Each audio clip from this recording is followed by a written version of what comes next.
বুধবার ইসরায়েলি সেনাবাহিনী জানিয়েছে যে গাজায় যুদ্ধবিরতি অব্যাহত রাখছে তারা।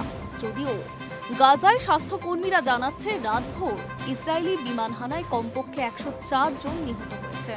তবে কেবল বেঞ্জামিন নেতানিয়াহুর সেনার বিরুদ্ধেই যুদ্ধবিরতি লঙ্ঘনের অভিযোগ নয়, পাল্টা দাবি হামাসের হামলায় এক ইসরায়েল সেনার মৃত্যু হয়েছে।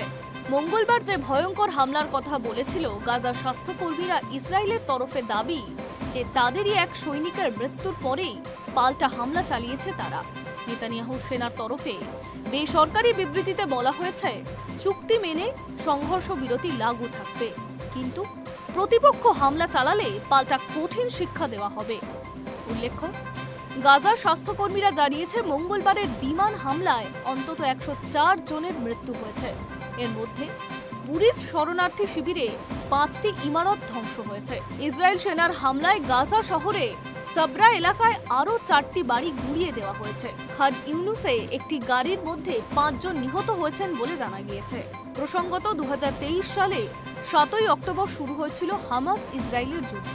2 বছর পর গত 10ই অক্টোবর মার্কিন প্রেসিডেন্ট ডোনাল্ড ট্রাম্পের মধ্যস্থতায় আনুষ্ঠানিকভাবে যুদ্ধবিরতি ঘোষণা হয়। এরপরেও ইসরায়েলের হামলা নিয়ে ট্রাম্পের বক্তব্য, বিষয়টি আমার কাছে স্পষ্ট, ওরা এক ইসরায়েল সেনাকে হত্যা করেছিল, ফলে পাল্টা হামলা চালানো হয়েছে। যখন এমন হবে তখন জবাব দেওয়াই যেতে পারে, এমনটাই বললেন ট্রাম্প। High news network.